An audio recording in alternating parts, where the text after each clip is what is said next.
Okay, we're back. We are MAPD724, Advanced iOS Development in the Winter 2018 semester at Centennial. We're week 3, part 3. We're still doing SpriteKit. We ended off just now coding an island, a very simple island. We still have some glitches. We're going to figure out how to fix those. We need to do a cloud, and we need to do collisions. Very basic collision detection today. So let's make a cloud. So the cloud class is going to be very similar to the island class in that, let's see if we can avoid the glitch, right? We're going to figure this out because we already have a problem. We already have a glitch. The glitch is we see the island, the plane is in the wrong place, right? So the layering is an issue, and now we see the island, but there's no plane. And then we're going to see the plane and the island, but the island and the plane are wrong, right? Like if I take the plane and I put it over the island, and that's a problem too, by the way. That was okay this time. See, that was okay. There's a problem. It's inconsistent, right? We don't want a consistent gameplay, right? We want consistent gameplay. So that means that this time around it ran okay, but it's too random for it to do what I want it to do. It has to be consistent, and we have to figure that out. Now, so the island is good, but the cloud is going to be like the island, except there's going to be two things. One, the cloud can start off anywhere on the top. And two, the speed is going to be random. So the random speed going down, it's going to be some slow like this, some 4 times as fast as this, right? And I also want there to be a horizontal drift of around 2 points, something like it goes a little bit this way or a little bit that way. So it doesn't go just straight up and down. It's too boring, right? So it's almost like the island with a couple of modifications. So because it's almost like the island, we're going to use the island as a base. So I'm going to go right click. And again, I'm going to go new file. I'm going to use a new Cocoa Touch class. And we're going to call this cloud. I'm going to press next. I'm going to include import SpriteKit and gameplay kit. I just made we have our random numbers. We're going to take our cloud as a foundation. So I'm going to take all this stuff in, or so the island, I mean, take all this stuff. And once we start doing this stuff, you got to consider that, you know, we're doing something wrong. If I keep on copying over and over again, something's not right, right? Because I'm just copying code, right? So here I'm going to change from island to cloud. I know that this is too big. The cloud images are, one, as initial scale is wrong. I'm going to change this to around 0.6 for initial scale this time around. And what I want is a random X direction and everything else. But for now, I'm going to leave it the same. I just want to see that the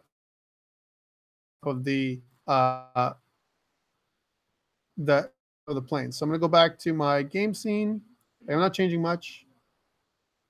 And I'm going to go to the top. And I'm going to make one cloud. We'll call it Cloud Sprite. In the future, we're going to have an array of cloud sprites, right? We're going to have 3 or more, right? So, which is of type cloud. And down in here, we did ocean, island, plane, and then cloud, right? And cloud's going to be very similar to island. So we're just going to copy this part and go here. We will call the sprite. And we'll instantiate a new cloud.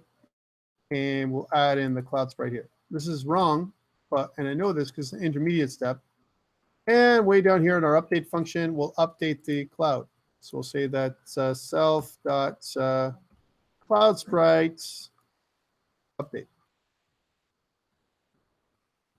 And now, if I just leave the exact same code and I run it, we should have all of our elements, but our cloud's not quite right. It's not quite right.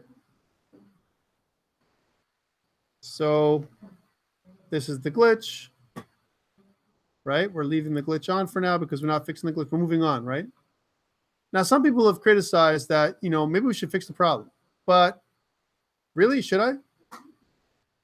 Think about it. So there's a cloud. The cloud, this is 0.6. Now, imagine if I'm navigating away from the cloud, I got 3 clouds on the screen. Is this good size? And do I go underneath it or on top of it? I should go underneath it like this, right? Notice that the cloud started off in a different spot, right? Here I am. And the cloud started off at the same spot as last time almost, and I'm still going down. And it's hard to see where the cloud starts because, there we go, that's kind of new. But you can see that it's going straight down, and I don't want that. I want the cloud to kind of drift this way and that way. It's also the same speed as the island, which is very boring, right? And this is what I wanted to avoid. I wanted to make it so that the cloud itself has some additional interesting things that it does, right? Like I talked about.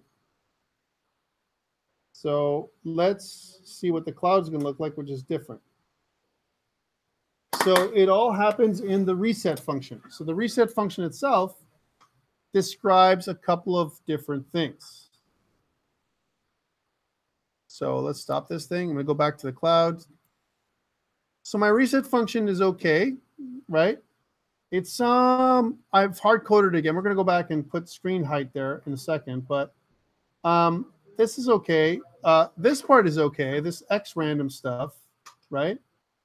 And this is okay. This floats random X is good. But now we need to add a couple more things. We need to say something like, well, self.dx, or sorry, dy, we'll start with the y, equals to cg float. We're going to cast it as cg float. And we want to kind of do something like this. We want to go random source, right, just to show you. And then instead of next int, we're going to go next uniform, right? Next uniform. And we're going to multiply it by 5.0, right? And we're going to add 5 to it. What next uniform does is it's like I'm doing a random number between one number and the other, right? It's like an integer, but I'm multiplying it by 5.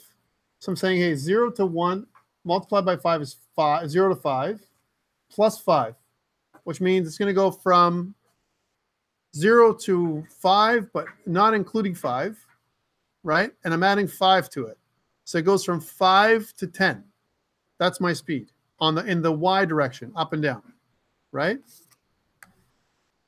And then I'll do the same thing. I'm just going to copy this, but instead of it being up and down, I'll put it on the x-axis. So again, this is the random values on the x-axis. I'm going to say -2, add 2 to it.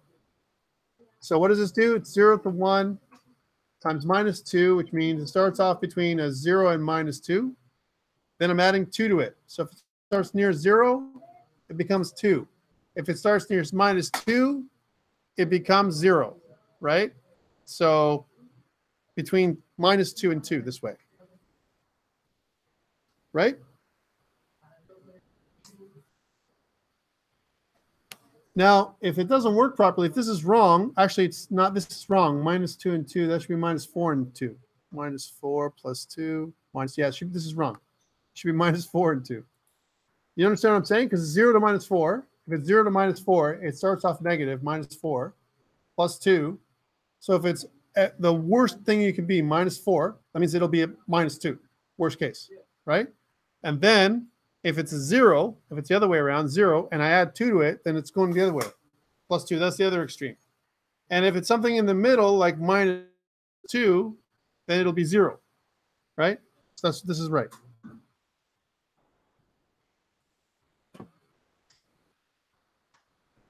The rest is pretty much the same. There's no difference between the rest. Okay, so we've been having this problem, right? And now I'm getting sick of it, right? And I want you to think about it like this, right? I want to set my Z position, okay? So there's actually a Z position for each of these things, my Z position. And if I want to set my always, I want to set my ground or my ocean. Really, the ocean should be a Z position of 0, if you think about it, right? So let's change it a couple things. So in my start, let's go back. I'm just going to fix my bug, right? So in my start, I'm going to say something like self.Z position, right? That's going to be 0. And then my island is going to be higher than my ocean. So in my start, this is never going to change, right? I want to say that the self.Z position is going to be 1, right? The Z position, as I go higher numbers, it layers one on top of the other. It tells me where in layer order it's going to be, right? Then my plane. So in my start position, right, the self.Z position, right, is going to be 2. That makes sense, right? Or is it true? Is it my plane and then my island? Did I do 1, 2, 0, 1, 2? Yeah.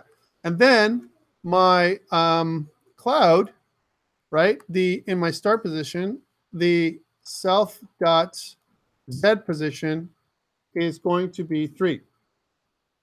And this should fix the problem, because I'm changing the Z position, because I'm only looking at it in 2D. I'm changing the Z position. That's the layer order, right, that I'm kind of specifying. Instead of it being random now, I'm specifically telling it where in the layer it should be. So that should fix my problem. Maybe. Let's check it out. So now I should have a random number. The cloud should appear in a random location. And I should have some kind of, probably the ocean, the island started on top. So the cloud should be on top of my plane, right? And the cloud speed should be different every time, right? You can see that the cloud is faster now, right? And that it's going to keep changing. So the cloud's going to get slower and faster. I still think this is way too big. I don't know if you guys agree, but I think that this size of the cloud is too big for my width. That's my personal perspective. I think it's too big. So I'm going to cut it down even more. Now notice that there's no glitching anymore. It just started exactly where I wanted it to be, right? So back to the cloud. So this is happening right in here, this 0.6. I think it's still too big. I'm going to drop it down to like 0.4. Let's try it again. Let's see if it glitches out this time. It should not. Right? Wait a minute. It looks the same. Right? My cloud looks exactly the same size as before. Right? Doesn't look that small, in fact. All right. Let's make it really noticeable by going to like 2.2. That's like super small. That cloud should be like very, very small now. Right? Same size. So I'm not getting really a scaling of any type here. And that to me is an issue, right? When I pass to my super class, I mean, it doesn't look like it's moved at all. Like the bar hasn't moved smaller at all in any way, right? That cloud is way too big. The 0.2 doesn't seem to work in any way, right? So let's do it. Let's put it back. I'm just pointing this out because, you know, you might say, well, Tom, you said it was supposed to, this is 1, scale of 1. So now this is the normal scale. So tell me if anything's changed. I'm running this thing again, right? And as you can see, it's the same. There's no difference there. So we want to change the scale. So just like we did at the start, we want to make it so that the scale, and if I start typing scale, like to the scale itself, here's my scale, right? And I can, there's X scale and Y scale, right? Notice that there's X scale and Y scale. So if I say there's also set scale, which sets the entire scale for both X and Y, right? So if I say let's set scale to scale. Was that scale before? I think it was. I think I just have to put in a value, right? So if I set the scale to like 0.6, let's try that 0.6 again. Oops, the hell. 0.6. I'm setting the scale to point. I'm only doing it once in start. Start only gets called once. Reset gets called many times, and so does update. So I only have to call the second. I'm in my start function. I'm setting up parameters. That's what I'm doing here. Let's see if this makes a difference here for my cloud. So 0.6. Now that's better, yeah?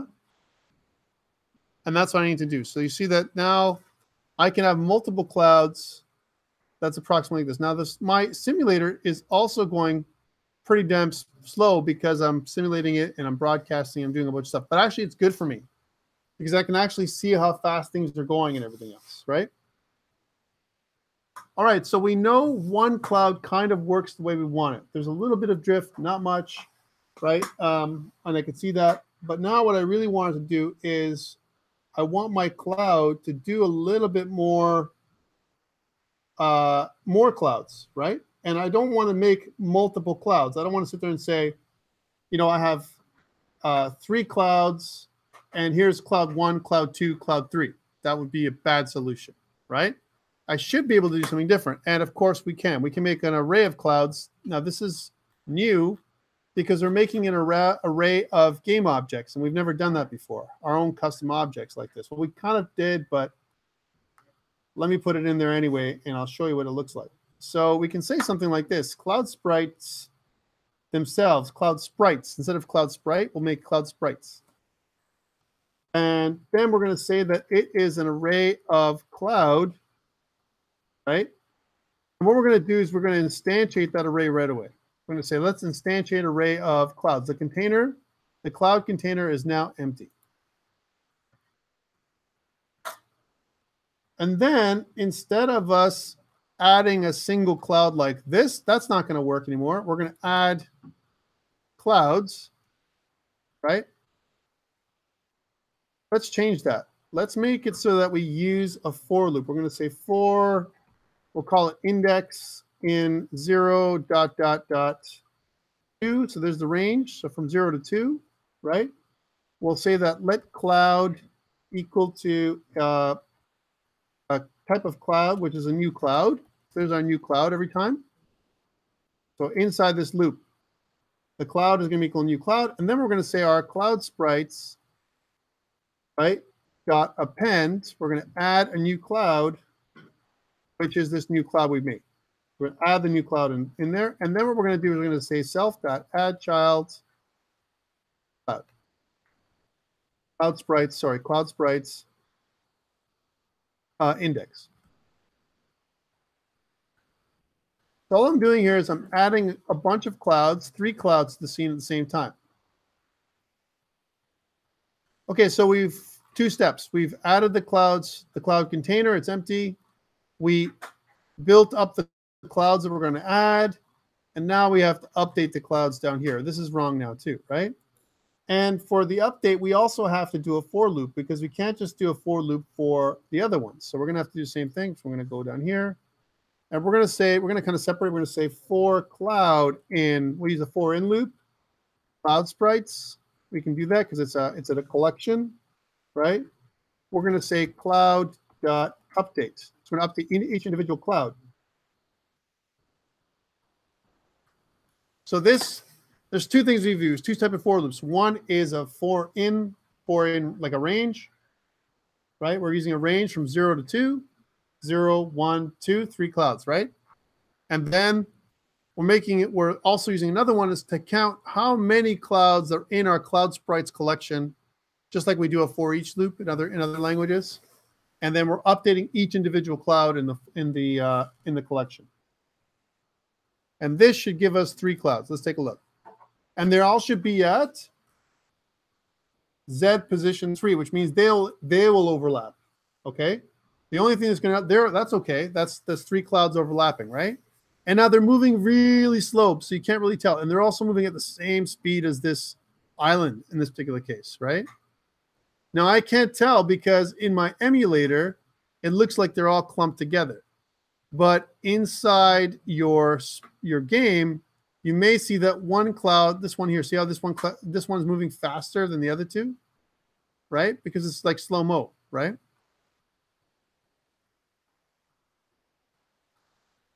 And you can see that that one's a little faster and this one's a little faster than this one. And what I, of course, would want to do is avoid the clouds by moving over here, right? And moving over my island, so I'm getting a point there, and then I'm moving over here, but I don't really see any horizontal drift. I don't know if you see that. I don't see any horizontal drift at all. I see speed differences, but my cloud, when I go back to my cloud itself, remember we talked about this really weird thing going on here? This -4 to 2, I'm not seeing a goddamn thing, right? This dx. Well, because we haven't really done anything with it. We forgot, right? So self.position.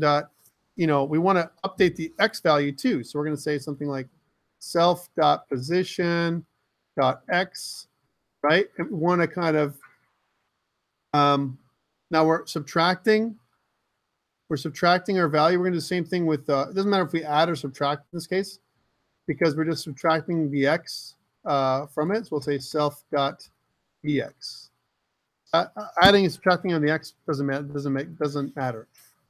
Let's try subtracting first, and let's see if we get too much subtraction. We'll add afterwards. So remember, I got to change my x position every frame because I'm trying to make a drift to the right and to the left. That's what I'm trying to do, and I haven't done that yet. Let's see if that works. Okay, now we're getting some movement on the right and left. See? Moving to the left, right? And now you can see that the clouds are kind of starting off at the same speed, but the next set of clouds should be slightly faster or slower. We'll see how it goes. You can see now that they're separating, where some of them are moving a little faster, some of them a little bit slower, some of them are going to the right, right? Some of them are going straight down. And it should be a challenging enough game now in real time. This isn't real time. This is in slow-mo because our emulator is trying to do all this stuff at once, right? Where it's a challenging enough game for us to play. Okay? Questions so far? So really what we've done is we've added our cloud. Let's put that up. So we're going to go to source control commit, and I'll say added cloud objects, right? And then we'll push this up. So we did a couple things this iteration. We figured out our bug, which was this whole layering problem. And we did that with Z position, okay? That's how we figured out the bug for that. We also figured out that, you know what, I made a mistake in my original code, and I want to be able to drift to the right and left. And so I changed the uniforms here, the next uniform -4 to +2, because otherwise it would be all negative. It would all flow one way. I didn't change this one. I'm still hard coding the size of my screen, right? And I should really do screen height, whatever the screen height is plus this. I shouldn't try and hard code it because that means it's only good for my iPhone 6. In fact, the way the ocean works, where I'm hard coding it like this, is also wrong. I should also figure out a way of hard coding it based on, not this -780, but based on some kind of screen height minus screen height, and that's where I should be. Okay, so I got to figure that out. These are things that we're still not quite done yet. But we're not going to get there right now. We're going to move on because we want to handle more important things. And one thing I wanted to do is talk about this idea of collisions. I kind of briefly talked about it with you guys. It's the last topic we'll talk about today, but it's probably one of the most important topics. So we have two things that are really, really important. Random numbers, we covered today, and collisions. How do we do collisions? So we could approach collisions in a couple of different ways. There is something called AABB collisions. And if you look it up, AABB, collision, what that is, it's called axis-aligned bounding box collision. So, and there is some very simple code about what that is. Axis-aligned bounding box. I don't see an example here, but I wanted to show you what this looks like. It says using bounding boxes and spheres to detect stuff. And that this is the perfect example, axis line bounding box. So what we do is we have, X min and X max. And as long as, this shape is overlapping with this other shape, we have a collision. And that's okay if the shapes are both square-ish, right? But our objects are not square-ish. And let me show you this. So we have a bit of another problem, right? So let's bring up our screen. I'm gonna emulate the game for a second in my fireworks in my little drawing program. Hopefully it's not going to totally slow down. So I'm going to open up my assets. So now my assets are inside of my desktop, and I have Xcode projects. Under Xcode projects, I have this thing here.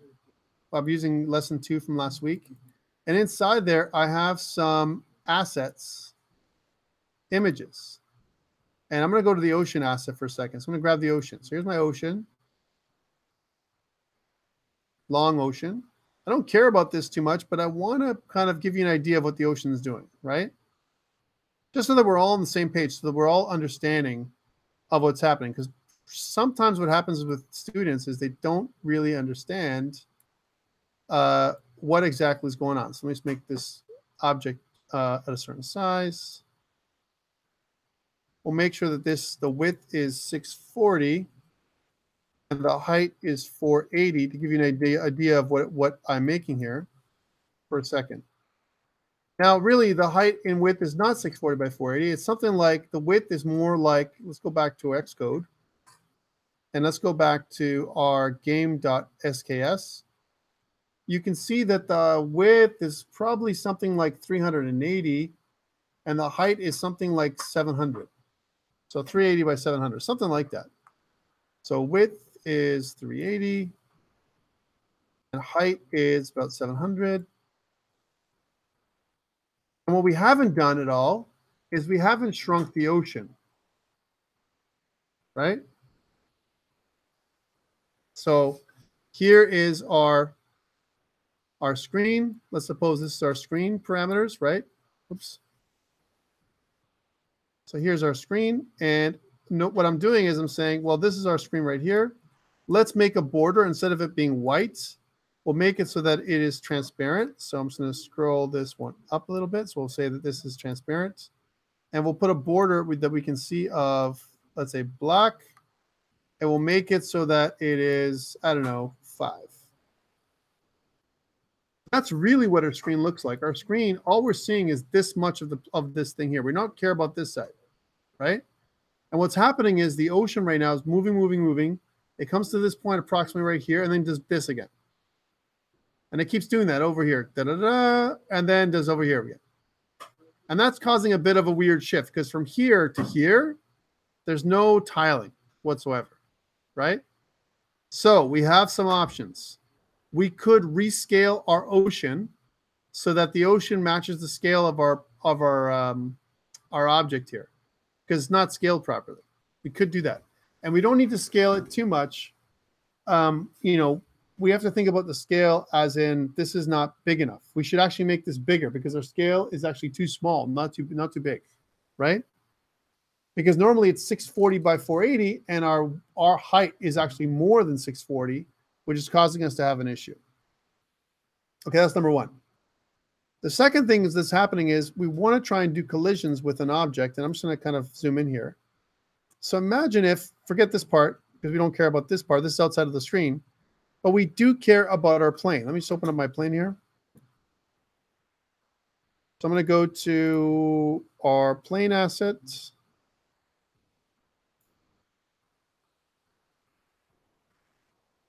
And we're going to grab this plane asset from here, just to give you a very realistic feel. It's almost like I'm drawing this on the board for you guys so you can see it. And here's our plane. And our plane can move here, between here and here, let's say, right? That's what it does. Okay, so this is our plane. And then you're going to have some other assets. We don't need this anymore. Let me open up the plane. We'll open up the other two assets, which is our islands Here's our island. Right? And we'll also open up one more, which is going to be our cloud. This is right out of our assets. So there's no, it's exactly what our assets would look like. We've also reduced this thing to 0.6. So we're just going to change we're going to transform the scale to 60%. Let's try that again. No, I want a numeric transform to 60%.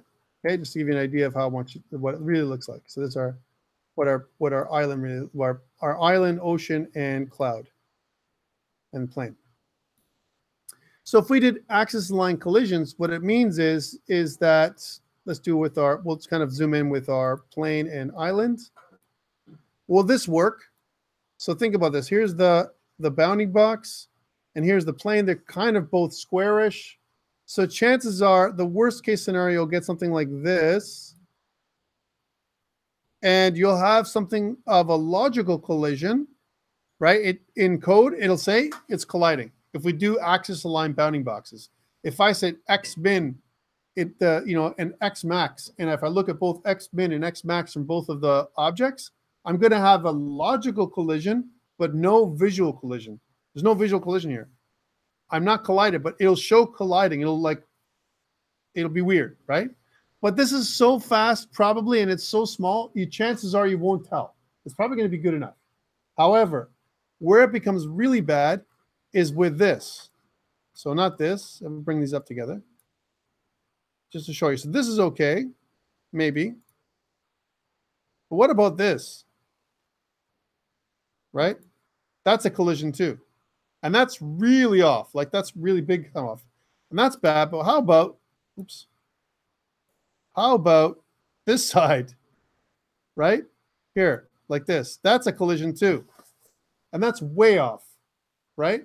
You can see that there's no visual collision at all. And chances are I can avoid the cloud altogether. Right? So the bounding box that goes around my shape, if I use axis aligned bounding box, so-called AABB collision type, it would fail. It wouldn't look right for our game. For most games, it doesn't work right unless they're blocks. Square, one square on top of the other square. Sometimes it's good enough. Okay? Choose truthfully. There's another thing called separated axis theorem, where I can try and check to see if there's a separated axis between the two objects. But the calculations for that sometimes are a little bit too much. So what we want to try and do to make it easier for ourselves is calculate the distance between the centers. So what I want to do is I want to say something like this. What's the distance between these two centers? If the distance is less than half the height of this and half the height of this, if this distance is less than this distance, collision, right? Because they're doing one of these, right? Now, if you played another game where it was this way, right and left, you wouldn't check half height, you check half widths. Or if you think about it, it's really, we're talking about radius. We're creating circles. It's invisible circles. We're making a radius around the object, the best radius we can find. And what we're saying is if the radius, if we went with a radius, just for a second, so let's say this is the distance, and there's, let's say the radius between the longest points of the plane, and by the way, this counts too. Shadow counts, right? That's wrong. That's wrong, right? So you can decide a radius. We can either calculate or assign a radius, whatever it is, right? And this radius is not right because what about this one? What about this line here? This line is way longer, right? This line is way longer than this line because it's a rectangle. It's not a square, right? So we'd have to find some arbitrary radius. It's not going to be perfect, but it's going to be good enough. Okay? And that's the way we're going to do collisions. Now, we don't have a distance formula built in, unfortunately. We don't have some way of calculating distance. There is no CG point, CG vector distance. And if I was to look at that up, so if I went to something like, CG, vector. I have a CG vector, right? But how about something like distance, right? Is there something like that? Because, well, that's, you know, for Swift, right? Is there some kind of CG distance, right? The distance between 2 points, is there something like that? How to find the distance between two CG points? Is there a built-in class for that? And the answer is no. And guess what they're doing here? They're using something called the Pythagorean theorem, right? What they're doing is they're saying that I'm calculating triangles, right? The triangular distance between the centers. That's what I'm trying to do, or the what we call Euclidean distance between the two centers, right? There is no Euclidean distance function, right? So I got to do a square root, and a square root is very bad calculations-wise. So if you saw how slow it's getting already, I need to calculate the distance between objects every frame. If I have 3 clouds, I got to calculate the distance between my object, my plane, and the 3 clouds every frame, every 1/60th of a second. I'm going to keep doing it over and over again. And also the island, because I want to see if I pass over the island, I get points. So there's 4 objects right now. It's fine. Maybe I can do it and get away with it. But what if there's 400? What if there's 4,000? Right? Then we have a problem. So it's okay to do this for now, but I want you to think about it. We could use something else called magnitude instead, or squared magnitude.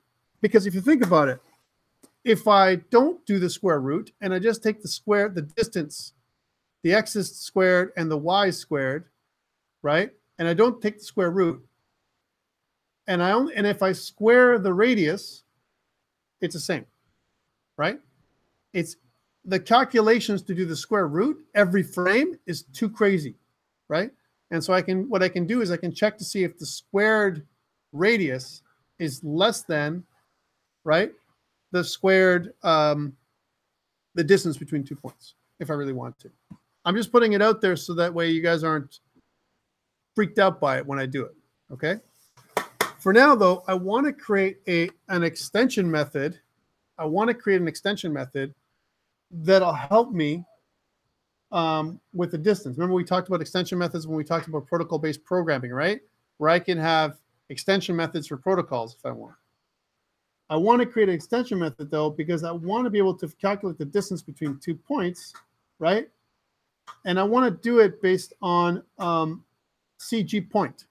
So CG point, I want to be able to calculate the distance. That means, going back to our little code again, that I'm going to do the next thing. I'm going to add a new file, new Swift file. So I'm going to go to objects. I'm going to go new file. And I'm going to go, instead of doing a Cocoa Touch class, I'm just going to go add a new Swift file, right? So I just want a Swift file this time, right? So just one of these. And I'm going to call this file distance. .swift. Okay, so there's distance.swift. In here, what I want to do is I want to import core graphics, right? Because I'm using CG point. Just by chance, I'm also going to import SpriteKit. And what I want to do is I want to create a new public extension method, right? That's going to extend CG points. And what I want to say is it's going to be public static, right? That's going to be called distance. So I don't have to create a CG point. I can just say CG point distance. That's what I want, right? And I'm going to use 0.1, which is of type CG point, and 0.2, which is also of type CG point, right? And it's going to return a new CG float. So a distance. The distance is going to be a number that I'm going to return, right?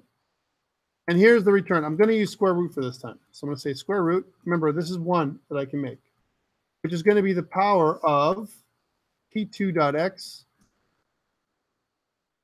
right, minus p1.x, right? And I'm going to square that. I'm using a power formula too. Why not? I'm going to do it. Might as well do it big, huh? If I'm going to screw up, let's screw up big, right? So that's one. So the power formula is actually built in, but we have to, I want to basically subtract this first. So this is 1, and I need an extra bracket. That's the first one, right? And then I want to add a new power of P2.y minus P1.y, the power of 2. This kind of does everything I want. So it kind of calculates the distance, the square distance between 2 points.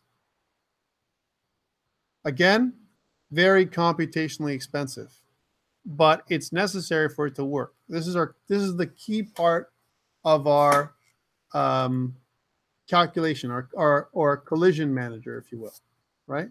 We can't do it without. And what I'm doing is I'm extending CG point because it makes sense, right? CG point is what we've been using for the location of our objects, and I'm just creating an extension method for CG point.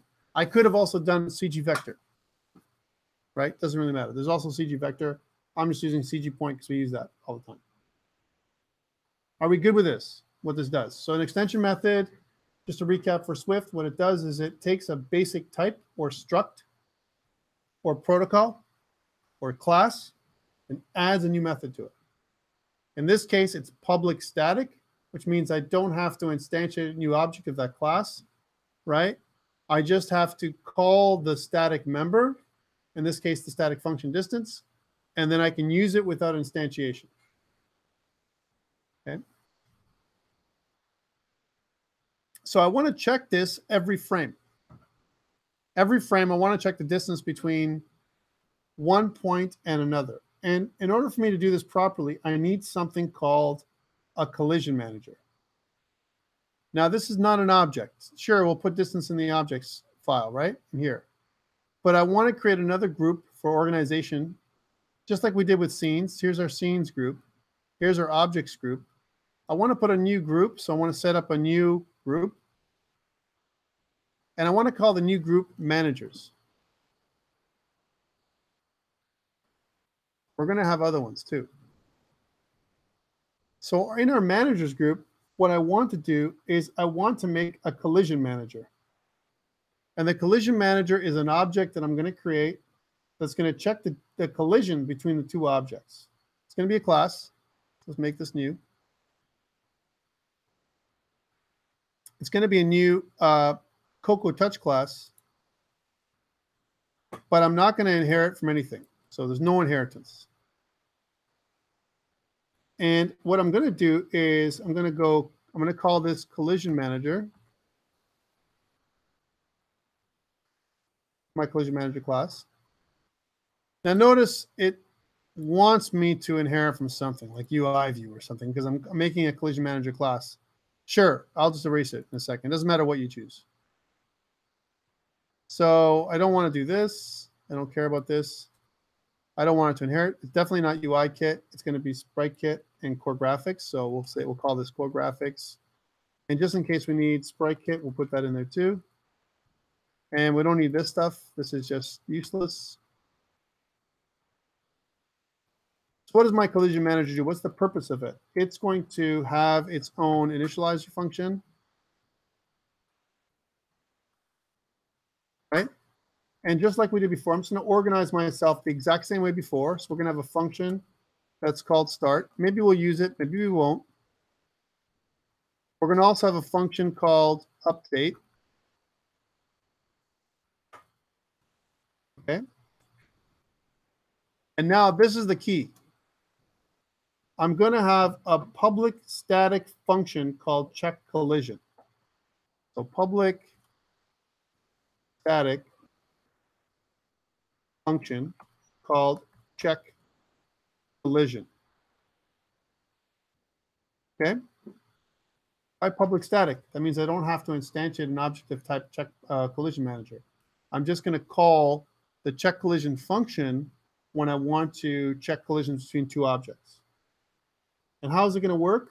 I'm going to request a scene object, which I'm going to pass in of type skScene. Again, I'm giving you this code to understand how I've tested it before.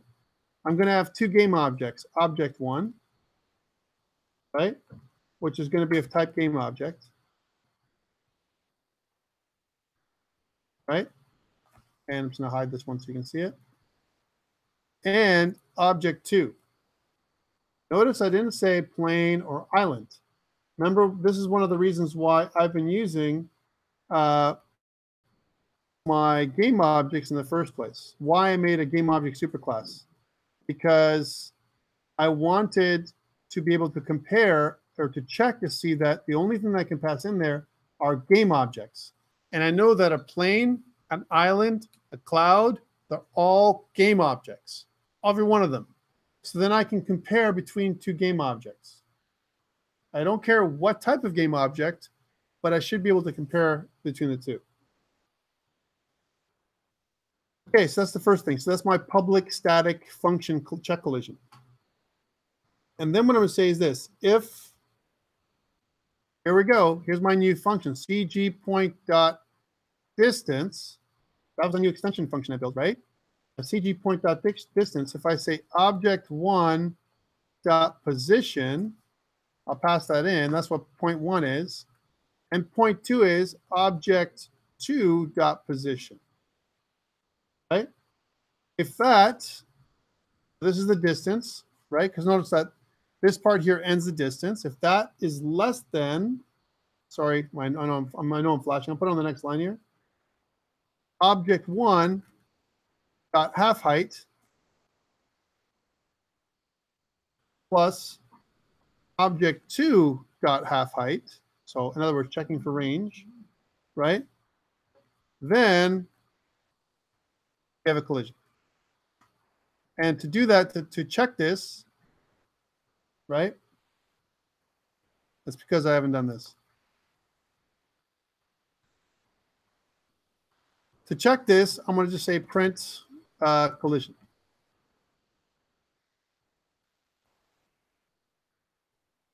Right, that's the first thing we're going to do. Does that make sense to you? So what I'm doing is I'm saying, hey, pass in the scene. Don't need to get the scene because this is just a collision manager, right? For now, I don't need the scene, but eventually I'm going to need one. And I'm going to need some other stuff too, right? And then all I want to do is say something like this. I'm going to say, okay, cool. Am I colliding? Okay. So this check collision method. I'm going to do it every frame. And I'm going to check between my island, my plane and my island, and my plane and my cloud. I'm going to check that every frame between those four objects, every single frame. Now, there is a thing called broad phase and narrow phase collision checking. Okay, I want you to know this from a, I don't know, scientific perspective, if you will, right? Just for completeness, what's broad phase? Broad phase means that, hey, what about if the objects are way far away? I can know they're far away. Why would I check collisions with the objects way far away? And that means that my performance, I'm always checking, even if the objects are way too far, they're never going to collide. What if they were like 1,000 pixels away or 1,000 points away? Would I still check? So what if I said, okay, if the objects are, they haven't fallen to at least a certain point. They haven't fallen to within 100 pixels or 100 points of my plane, don't check. Okay, broad phase collision. That's a nice idea, right? But it's a game. And if I start checking at 100, what's going to happen? It's going to be beautiful performance up here. And as soon as it gets down to 100, it's going to slow down because I'm going to start checking like crazy, right? Near 100, I'm checking like crazy. So what I'm going to get is inconsistent performance. Great performance when the objects are far away and terrible performance when my objects are a little closer. You know what I'd rather have? Terrible performance all the time. And that way you can't tell. It's consistently bad, right? As opposed to really good and really bad. Really good and really bad make a very bad game, right? So broad phase and narrow phase is okay if we have thousands of objects. If we had like hundreds of objects, but if we only have 4, no point. In fact, it'll be very noticeable, right? If we do it that way. Or it could be very noticeable. How about that? May not, but could be. So let's see if we let's see if this works. So how do I implement this thing? So now I've just written the class. This is a public static. I don't really need these two functions. I put them there for completeness, which means I really don't need them. Like I could erase them. There is no update, as an example. There is no start. I'm not initializing anything. So I really don't need it. It's almost like a container class. That's what I'm doing right now. Okay, so I could just do this, and that's fine. That's my little collision manager class right now. Later on, I could give more functionality to my collision manager. Okay, for now, that's enough. In my scene, my game, my game scene, this one, right? Game scene.swift. Now, I want to check collisions every frame. So in my update function, I want to check two places. One between my island and my plane, and between my plane and each of the clouds. Each cloud, because there's more than one cloud. So I need to check my collisions over and over again. By the way, please stop me if I'm going too fast. I'm trying to go slow here, but sometimes you don't know, or you can't tell, right? What I'm doing, right? So please stop me. I want to explain myself so you're not confused later when you're doing your own game, right? All right, so here I'm going to check my first collision. I'm going to say so collision manager, right? Got check collision, and it's asking me for a couple things. My scene is self, because that's the scene that I'm passing in. Right now I'm not doing anything with it, but I will. And then my first object is the plane sprite. This is how beautiful it looks, right? And my second object is the island sprite. So let's just check for that first. Let's see if this works just for my island. Who cares about my clouds? One thing at a time, right? Does it work?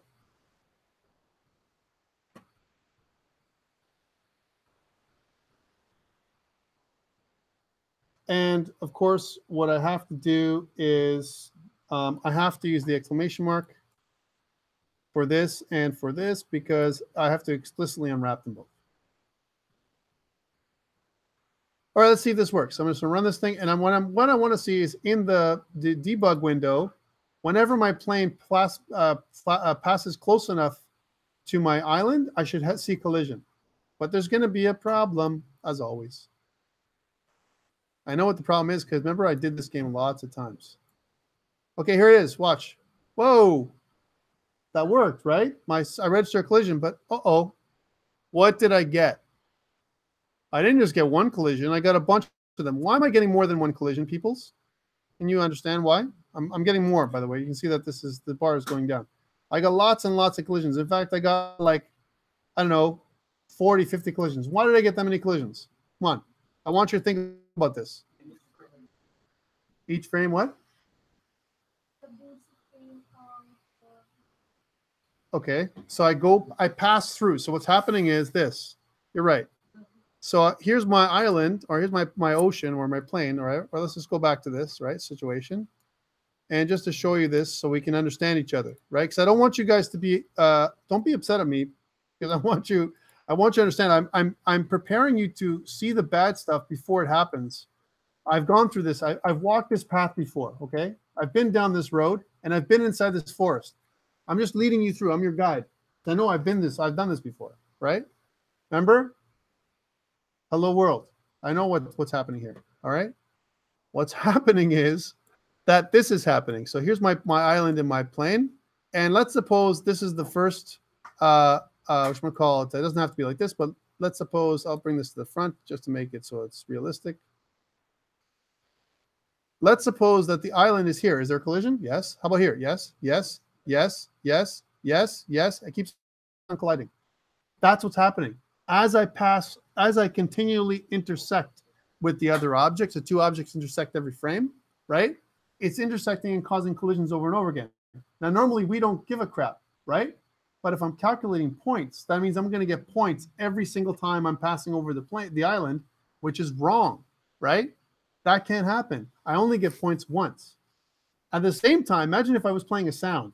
Yay! It wouldn't be yay. It would be yay, yay, yay, yay, yay, yay, yay, yay, yay, yay, right? Because a bunch of times it would do that over and over again, because I would play the sound every time I'm colliding, and I'm always colliding many times.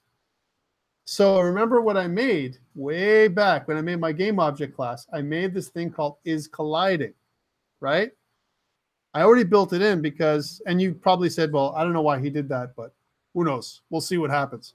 Here's when you see, right?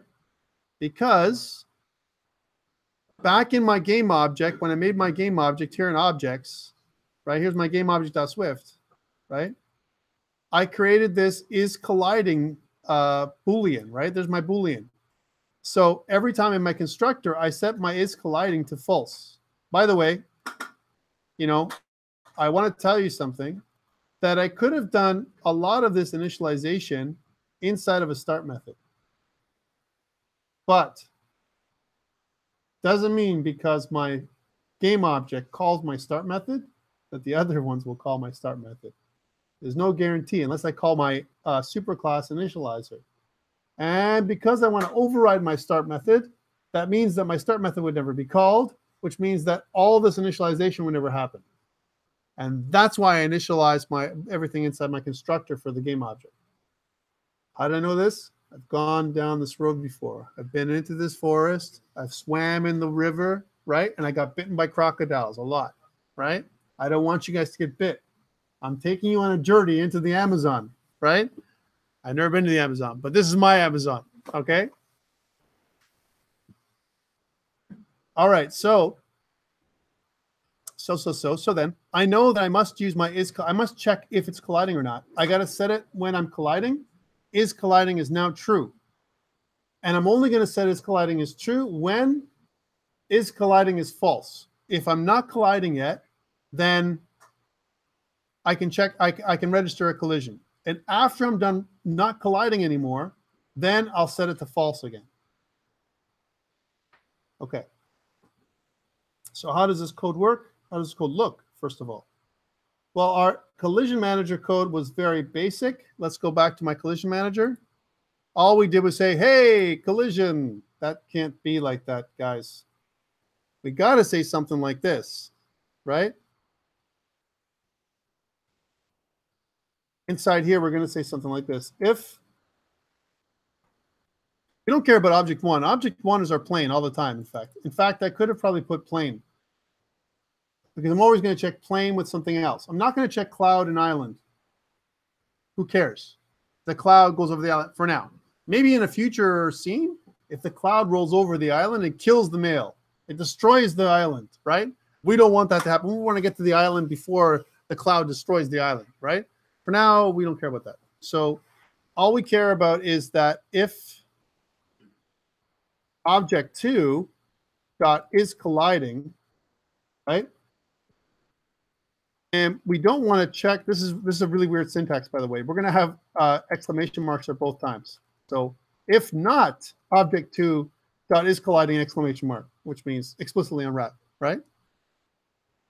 If that's not true, if the second object is not colliding, which means so far it's not, and if my object 2 dot name, right, is equal to island. By the way, did we ever set my object names? It's critical, okay, because we're going to check to see what kind of object it is, island or cloud. And by the way, this is the easiest way to check, right? If my object 2 name is this. So did we say object 2? Did we ever set the name of the object anywhere here? Like nowhere. We never set the object to anything anywhere, right? And the same thing goes with our image string. Did we not do this in my game object? Let's take a look. Because we took in my image string, which is the string name, and then somewhere in here, we set the name right here. Automatically. As soon as I pass an island or cloud or whatever, I'm setting the name automatically. I did this in advance because I've swam down this river before. I've gone into the mountains. You know, bad things have happened to me, and I know how to do this ahead of time, right? I've created a game object that already does this stuff because you know what? I don't want you to suffer. And we don't have any time. In the future, I would say, yeah, make your own game object. Figure it out, right? We're not in the future. We're now, right? So we have no time. So then that way, when I go back to my collision manager, right, this is good. This is true. So if my object 2 name is equal to island, then I know I'm colliding with the island, right? And what I can do is I can say, let's make a print statement. This says, you know, island, collision, just to check it, because right now we're not doing anything yet with island, right? Island collision, that's what we're doing. What about it, although if my object to name, right, object to dot name, right, is equal to cloud, right? That's possible too. And if it's equal to cloud, then we're going to say print collision cloud, right? And that's true. And it doesn't matter what we're doing, right?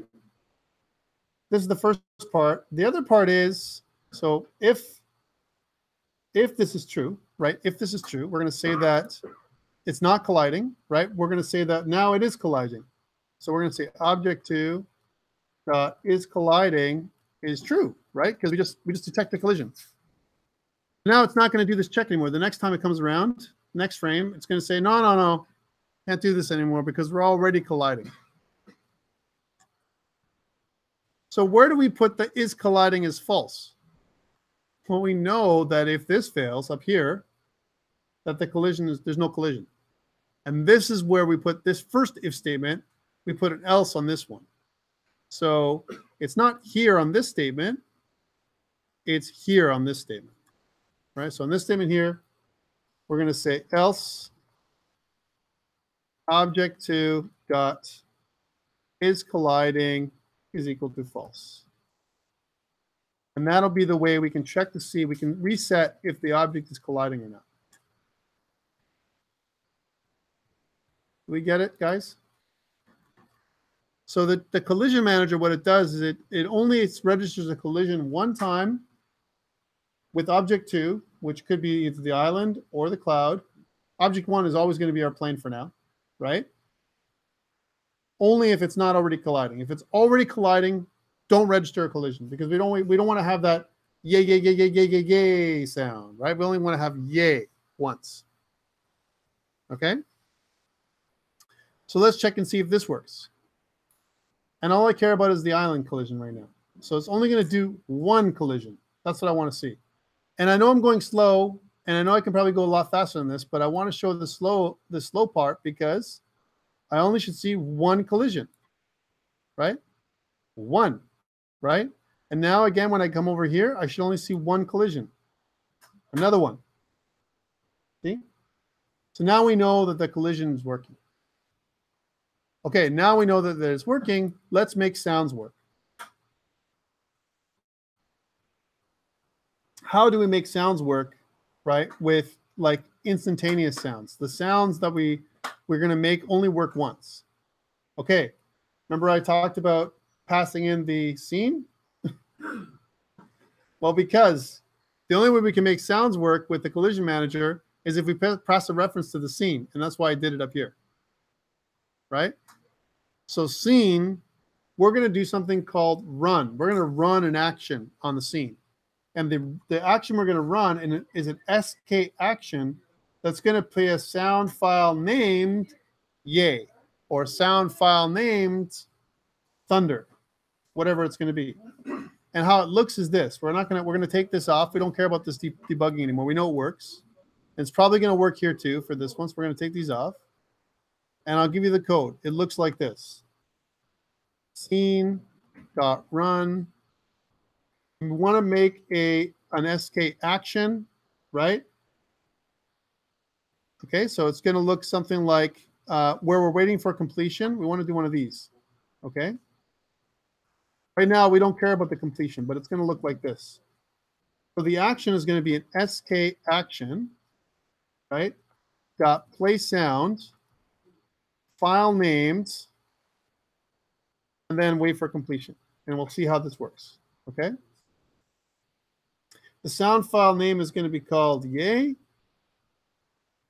Wait for completion is going to be false. And we're just going to just complete all this with false.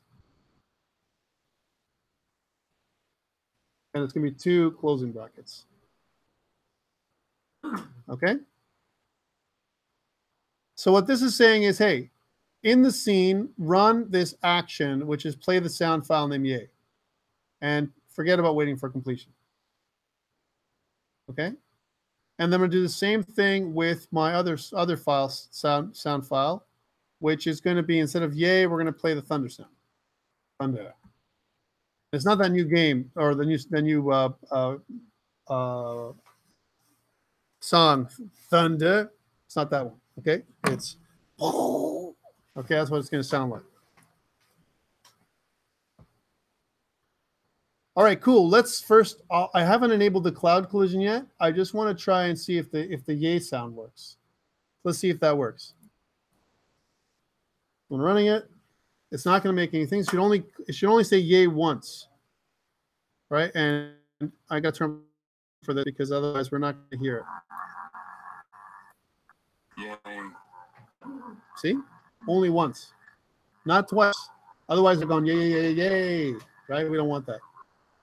So here, same thing. Yay. Right? Very enthusiastic yay, by the way, right? So, okay, so cool. So that is probably going to work here too.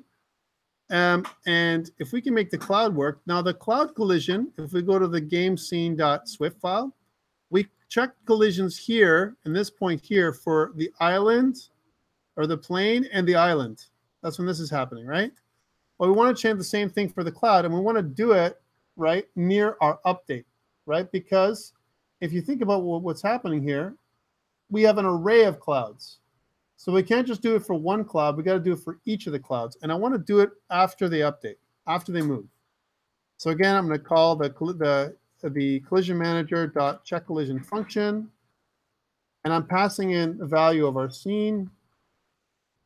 And then I'm passing in game object 1, which is the plane sprites. And I'm passing in the cloud. Now notice the cloud is right here, this one, this cloud, right? And that should be enough when I pass in the object to its cloud.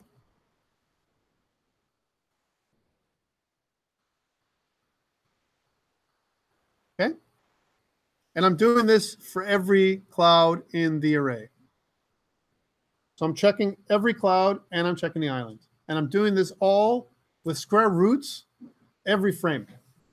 We haven't optimized, guys. We're not optimizing. We're just making it work right now. Optimization always comes later, right?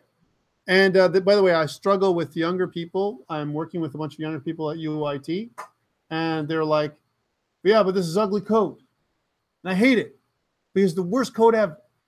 Oh my God, it's not working properly. And please, if you're watching this video at one point, guys, in the future, I apologize to you in advance, right? But it's a real pain in the ass to tell these guys over and over again, just make it work. Once you make it work, it's easy to optimize afterwards. You can optimize to hell, but if it doesn't work, it doesn't matter, right? So fix it first, make it run. You're almost there, optimize afterwards. For games, it's the right thing to do. For applications, man, there's an argument for optimizing and doing it right the first time. Because your manager might come to you and say, you're getting rated on rework, and you're reworking that application too many times. You're reworking that code, right? So you have to find the balance. Okay, so let's see if this works. So I should find the thunder sound and the yay sound now whenever I collide, and I'm this close to finishing off my the basic part of my game. All right, let's check this out. So yay and, right? But I only collide once. So how about these clouds here? There's 3 of them. How about this? 1, right? And that was weird. It was quite far away. It looked really far away from me, right? Don't you think so? Look, here's the cloud. Hold on. What the heck? That's really far away. Why is that happening, guys? Come on. I don't know. I'm checking the distance, but what's the real thing that's happening? What is happening for? Because I did something whacked earlier, right, to make this work, right? Well, remember going back to the game object.swift. I did one of these, right?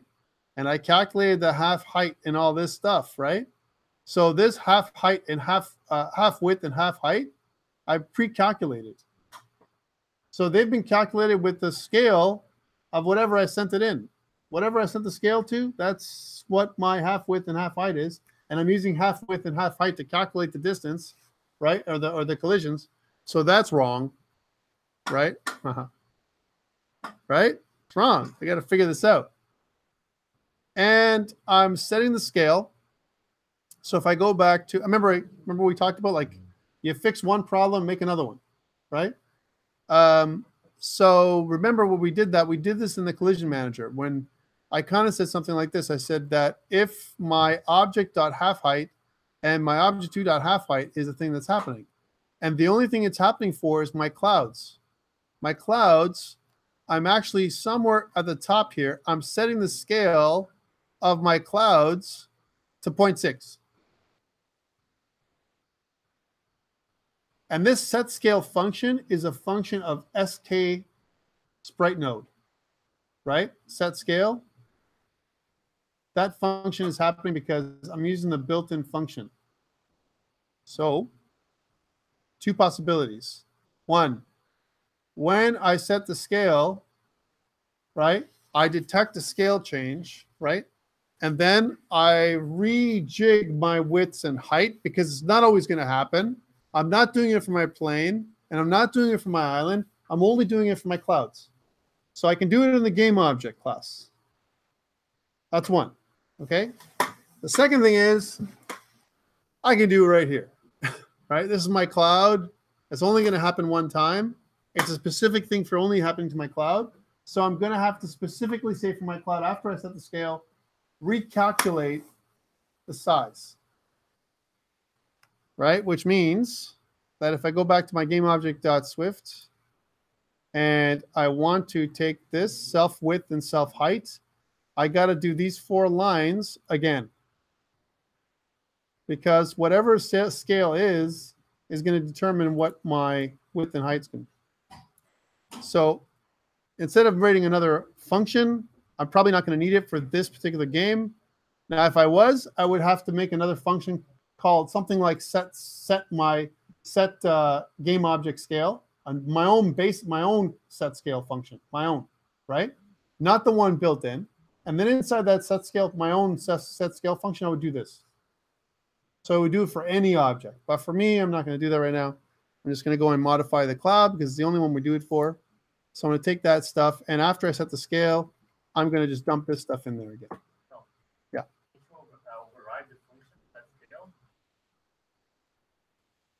Yes and no, right? Once I override the set scale function, I have to rewrite the set scale function. Yeah. Be careful. Be careful. Oh, and the other thing is texture.size. Notice now, this is another problem. Value of optional type sk texture.size. I have to fix it, right? Because we don't have a texture yet. We don't know. We think we do. We probably have one. But we could do this. Yes, but you're right. We probably would think about overriding. If I wanted to, I can say for only for my cloud, I can override, right? So I could override, like what you're saying is override the set scale function, right? And then I could call super.setScale. That's what you're saying. Call super.setScale, right? And pass in the value of my CG float, whatever I decided. I could do this and then write my own. Yes. Because then I would be calling my own personal set scale function and not the one that's built in. So yes, I could do that. I'm not going to. I don't want to complicate things more and make everyone crazy, okay? Me, I understand, you understand, but I don't want to do it right now. But I like your thinking. First of all, let's see if this works. Never mind that custom function. If this doesn't work, custom function is not going to work either, right? So let's see if this works. So first we set the scale, and then I redo all this stuff for my cloud only. By the way, the number of lines of code probably would be the same. Or you can make it part of your game object super, right? So that all game objects, when you set the scale, does all this. Which might make sense if we're always changing the scale. Like if I'm changing the scale of my objects, then maybe I want to do that. So let's see if this makes a difference when I come closer to my clouds, because I don't want to collide with my cloud so far away. Didn't quite do it, did it? Take a look, right? See? That's what I was worried about, because we changed the scale to 0.6, but then my width and my height, the texture size, that texture size times self.scale, right? That somehow this calculation here didn't work. So that's what I'm saying. I think there's still, this is a bug we have to nail down.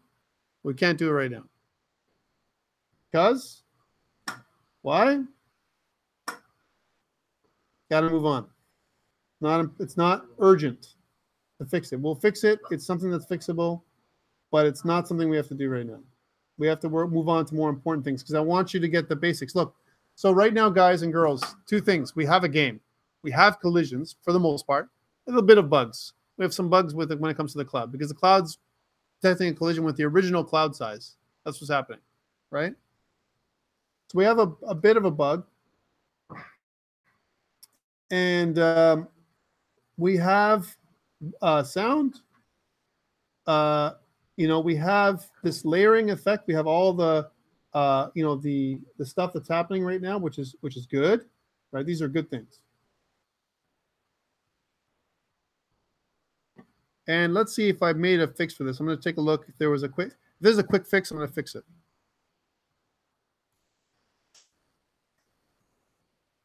Yes, there is a fix.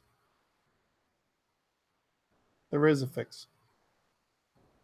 So what I can do is I can say that self.setScale to scale, right? I get the initial scale. And then what I want, I can set scale to scale here. And I think that will fix the problem. And instead of me setting scale manually the way I did, which is in my cloud objects, I think, because I set the scale of my cloud objects on start, right?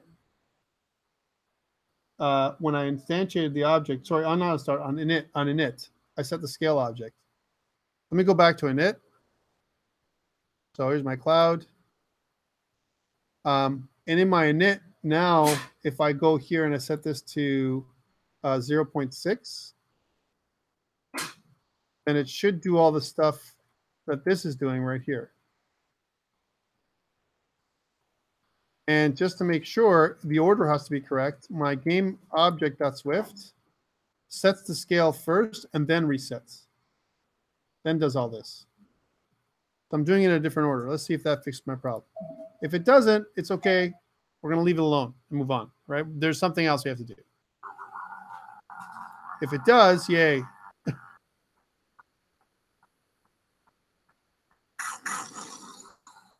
Let's try that again. It was too close. I thought it did, but let's see if I'm right. Yeah, it's fine now. Let's take a look again. Yay. So this is okay. Oh yeah, that was fantastic. That was pretty good. Okay, so I'm happy with the collisions now. So now the collisions are fixed. And you know what? Just because we added the collision manager, and I don't want to lose any of it, I want to go to source control commit, and I'm going to say added collision manager. And I'm going to push to the remote. So we kind of fixed all of our problems. Why? Because I've gone down this road before, swam in this particular river, got bit by the crocodile a couple times.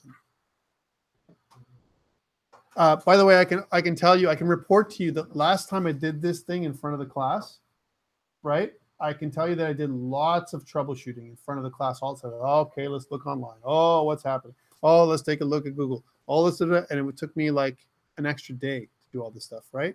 And I don't want to waste your time, right? So this is where I figured all this stuff out ahead of time. And that's why I'm using an aid. Normally I don't, and I code because I know the code, but Swift is so mangled in the way it does some of the stuff it does, right? Especially SpriteKit is different than what I'm used to. And these are the minor changes we have to learn in SpriteKit, right? This is my hello world for the game. But now I'm detecting things I need to add in for this particular version, right? Okay, any questions around this? You pretty much have a game now. So what are we missing? And I'm not going to do that today. We're missing some kind of scoreboard. We don't have a way of scoring. We don't have the way of displaying my score, right? So I can't keep track of my score, and I can't score. So what do I need? A scoreboard manager. Some kind of manager that keeps track of my score. I could make it a manager. I could make it part of my scene. But what if I have multiple scenes? What if I have multiple game scenes and I want to keep my score? I need something that lives outside of the game scene so I can pass my score to that object that's something like a static that keeps track of my high score, that keeps track of my lives, that it's almost like a global container, right? Just like my collision manager, right? So I need that. And I need to go from one scene to the other. I need to do that next time. So we need to do that for next week. How do I go from one scene to the other and keep going back and forth, right? I need to be able to overlay my labels correctly, right? There's a way of overlaying your labels so they're right. And they're going to live above my clouds, right? And above everything else. They're always going to live higher than my clouds. So, and they're going to be labels though. So how do I do that, right? So these are all the things we're going to handle next week. But you have enough to do two things. And I urge you to do this today. Remember that next week you're going to hand in your game design document, your external document that I talked about. So we were sitting at around 10 o'clock. You have your groups. Take the next 20 minutes before we go and start putting it together if you want, right? You won't finish it today, but at least you have started. And it's going to be due. There's going to be a lab that's going to be due next week. If you don't have to, if you want to take off and you're tired, I understand. Hell, I'm tired, right? I just want to give you a chance to kind of think about what your game is going to be and start maybe even talking to each other and saying, well, what kind of game are we going to make? Even if you don't do your external document, think about what you're making, right? Because I think you need to do that. And next week, we'll finally complete. I want to complete Mail Pilot completely by next week. So everything that's done, we have a full game by next week. So we've done everything we need to do. Okay? And then we'll start something new after that. Any questions around this?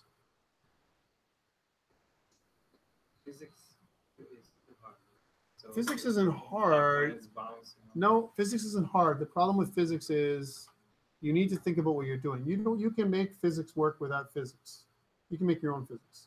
So if you do a bounce, you can make, yeah, you can say that the angle that it is going, you can update different components. There's two components of a bounce, right? There's the X component and the Y component.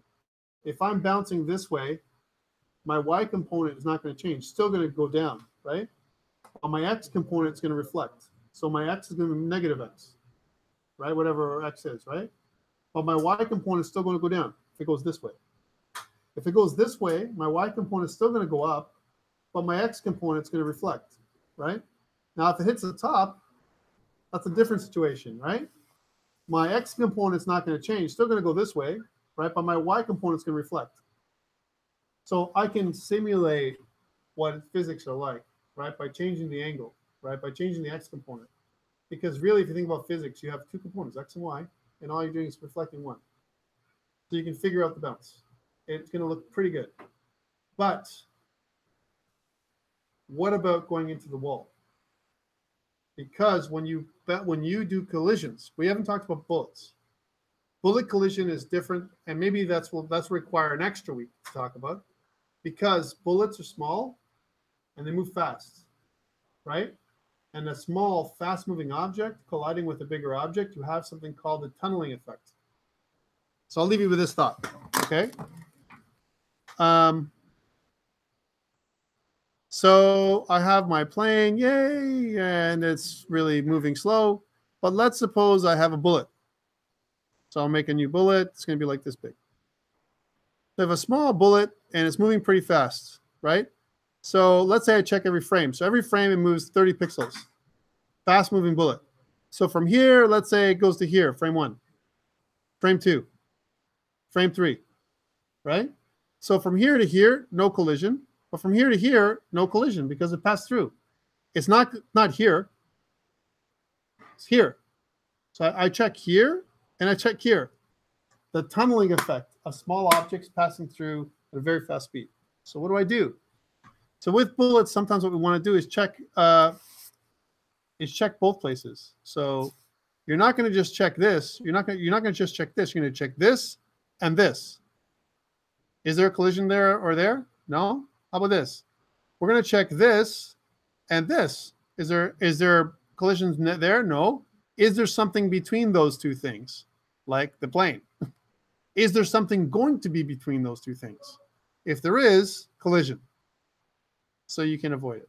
And there's other things to do. For example, some people make these feeler lines that kind of, so the bullet's like this, but actually the bullet looks like this, right? So the bullet actually is, you can make it so that it has almost like a ray, and the ray is half the size or something like that of the frame. So let's say the frame is 30 pixels and this is 15 pixels, right? So when you move it, it's, okay, no collision. How about here? No collision. How about here? Collision, even though there's no visual collision, right? Because you have this other piece. I'm just saying, there's different ways of figuring this out, this problem out, right? So we have different ways of doing it. It's not solved, but we're finding ways of doing it. This causes other problems, because what happens when the bullet is here, right? The bullet is here, right? And no collision. And then the next frame, the bullet's here. Like somehow, some weird like this, something like this. It stops here, but then this thing is here. Do you check for collisions now? Like, when do you do it? How do you set up the algorithm so it only checks when you miss that frame? In the intervening place, that's when you put that extra piece in there, right? So it's a little tricky, and it's an extra check every frame for bullets to do it right. Extra check. So moral of the story is, try not to make small things move too fast. Otherwise, tunneling effect. So these are things that I don't expect you guys to solve, because you're not a gamer. This is not the game. This is not the reason why we're here. We're not making a perfect game here. We're trying to simulate what it's like to make something like this, give you the idea of what I'm making, but there's problems to solve. And for your wall collision thing, same thing. I bounce the ball, it hits. But what if the ball's already inside the wall when I bounce? Then I need to reposition it. I need to take it out of the wall first, then reflect. So I hit the wall, but I go through the wall. I'm past the wall. I'm in the wall, right? I got to move the ball back. Save how much I went through the wall. Momentum. How much did I go through the wall? 1, 10 pixels. How many pixels or points did I go through the wall? That's extra momentum. I'm going to add it this way when I reflect, right? So there's lots of stuff to think about, and we have no time for that. So we'll try our best, see how it goes over the next week or so. And if I can wrap it up next week, I'd like to wrap it up so you can work on other stuff. So for now, you have a few minutes left. Maybe you want to talk to your partners about what kind of game you're going to make, and start looking at that game design document. Put a logo in there. You already probably have a logo you've been using. Put a logo in there and start saving it, because next week, the lab is going to be handing in that document, okay? Any questions before I stop recording? All right, see you next week.